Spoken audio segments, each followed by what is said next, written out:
consider myself an artist. I started out my career as a painter and photographer. I had an opportunity to go to India, and I came back from India with this intense desire to make sculpture, having seen Ellora, Ajanta, Karla, all these amazing sites where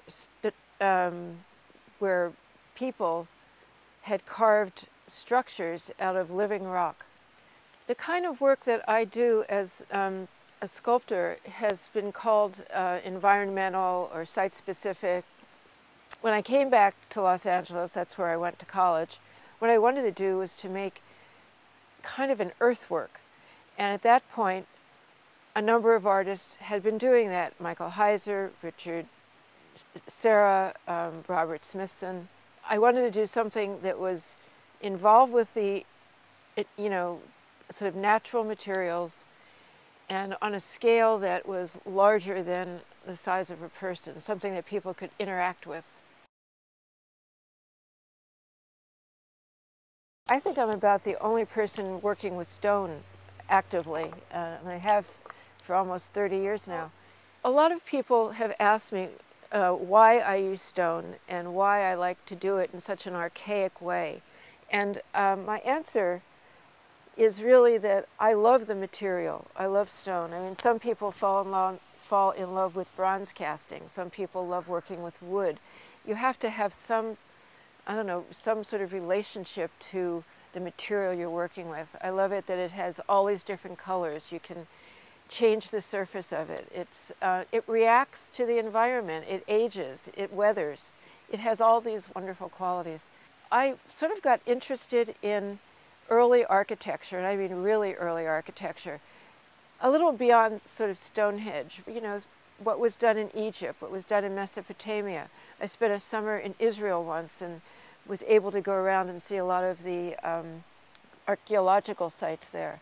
And then for many years, my late husband and I would vacation in Mexico because there was so many amazing sites that hadn't been really discovered, or they'd been discovered, but they hadn't been sort of ruined by tourism. It was really a wonderful opportunity to see things in their natural state with trees growing out of the sides of these wonderful sort of mounds. My favorite site was Machu Picchu. I have never been anywhere that inspired me any more than that place did.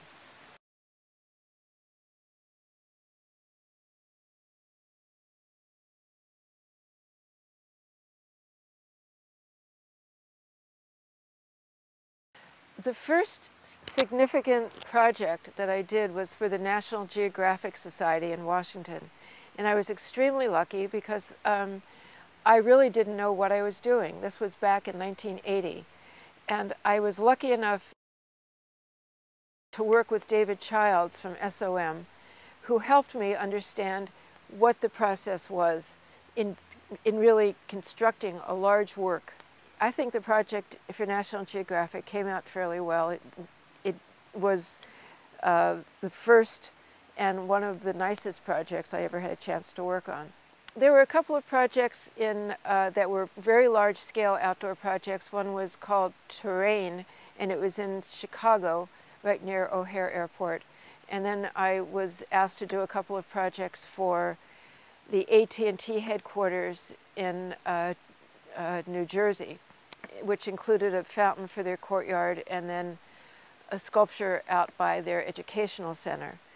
Once you accomplish one piece, you've sort of paid your dues, you have credentials, and then people are more likely to call you. It's very hard to break in. That's why I feel I was very lucky with the National Geographic, which was quite a visible and public project.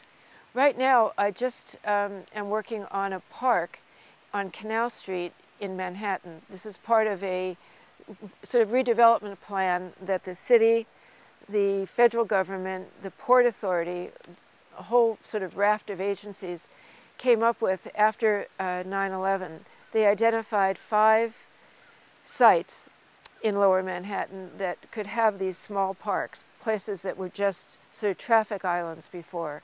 So what we're doing is a 3/4 of an acre park right on Canal Street.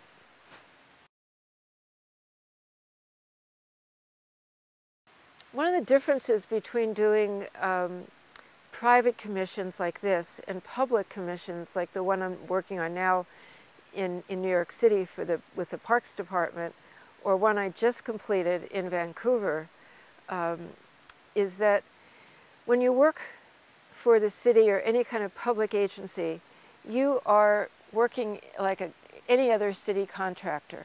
You're responsible to the codes and to all kinds of restrictions and problems that people could possibly happen.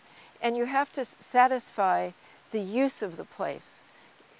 Most public art has some useful aspect to it, whether it's seating or a clock or I don't know. So the project in Vancouver was terrific and I really enjoyed doing it. But there's a lot of things that got watered down in the process. You know, the type of gravel we wanted to use under the trees wasn't acceptable to wheelchairs. And I mean, they're reasonable things. These are really reasonable things. It's just, it takes away some of the character of the original idea for the project. Whereas when you work for an art collector and you're installing a sculpture, there's a lot more freedom, a lot more latitude. And if you want to change something, you just talk to the people that own the property. If you want to change something when you're doing something for the city, it's pretty near impossible. Any city, you just can't do it. So things get locked down, and sometimes in the process of building something, you want to make an adjustment. And when that can't happen, you feel like you've been, I don't know, sort of stymied.